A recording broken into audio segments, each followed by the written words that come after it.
Le maître était en extase. Et puis, lentement, progressivement, il reprit conscience. Son esprit était encore rempli par la présence de la Divine Mère. Dans cet état, il s'adressa à elle comme un petit enfant qui fait des demandes incessantes à sa mère. Il dit avec une petite voix, Mère, pourquoi n'as-tu pas révélé ta forme à ce petit enfant, cette forme qui enchante le monde? J'ai tellement demandé cela, mais tu ne m'entends pas.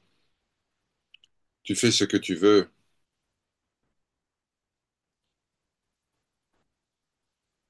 Il continua, Mère, la foi est indispensable. Assez de raisonnements sophistiqués. Laisse-moi être foudroyé.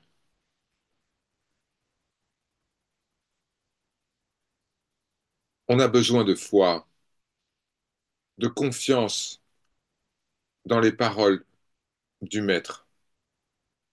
La foi d'un jeune enfant. Une mère dit à son enfant, un fantôme habite dans la montagne.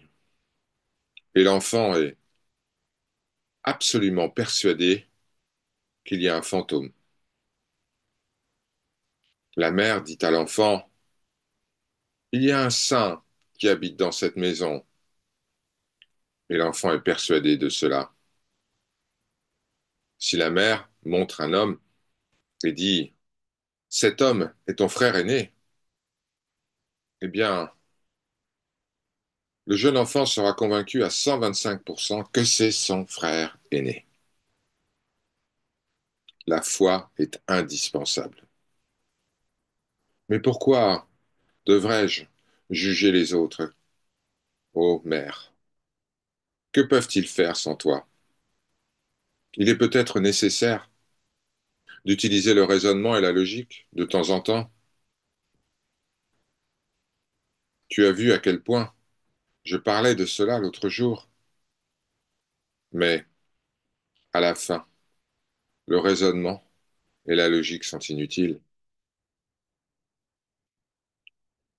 Le maître pleurait et s'adressait ainsi à la divine mère avec une voix prise par l'émotion. Il parlait avec des yeux pleins de larmes. Il priait pour le bien-être des fidèles en disant, Mère, puissent tous ceux qui viennent à toi connaître la satisfaction de leurs désirs. Oh, s'il te plaît, ne leur fais pas renoncer à tout immédiatement, mère. Oui, tu fais ce que tu veux, en définitive. Si tu les maintiens dans ce monde, mère, alors révèle-toi à eux de temps en temps. Sinon, comment pourront-ils vivre? Comment seront-ils encouragés s'ils ne te voient pas une fois de temps en temps? Mais, en définitive, fais ce que tu veux.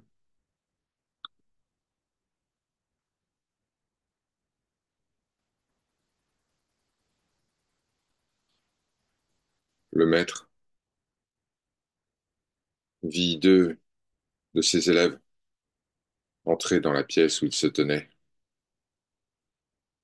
Il demanda à l'un des deux élèves de chanter.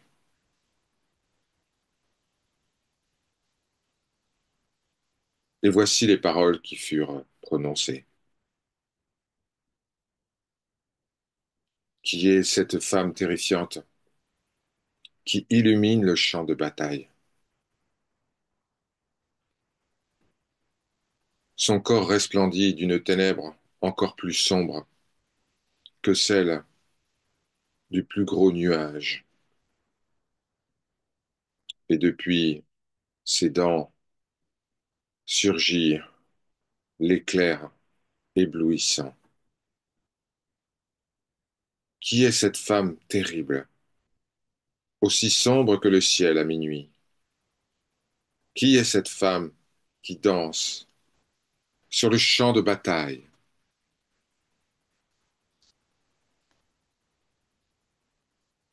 Le maître commenta.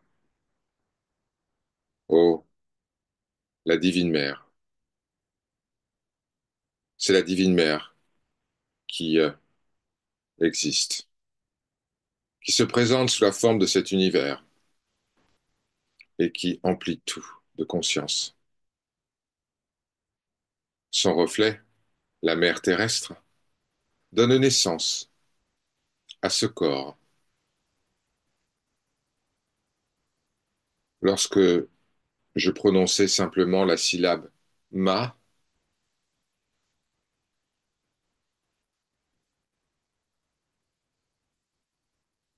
je partais en samadhi,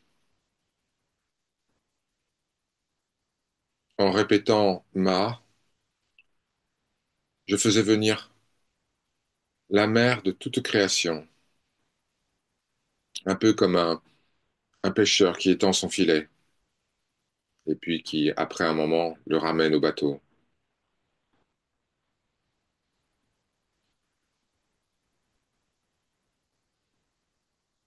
Gaori a dit que la véritable connaissance est atteinte lorsque l'identité de la divine mère et du Seigneur est réalisée. Ce qui est Brahman est également Shakti, Kali. C'est cela qui, prenant forme humaine, est devenu Gauranga.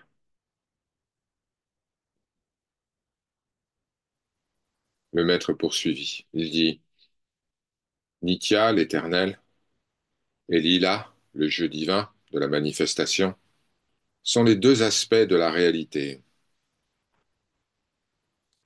Dieu joue un rôle dans le monde pour le bien de ses fidèles. Ils ne peuvent aimer Dieu que s'ils le voient sous forme humaine. Ils ne peuvent montrer leur affection que s'ils le considèrent comme un frère, une sœur, un père, une mère ou un enfant. C'est par amour pour les fidèles que Dieu prend forme humaine et se manifeste sur terre pour y jouer son rôle. Hari Om Tat Sat. Om Shri Guru Bhyo Namaha.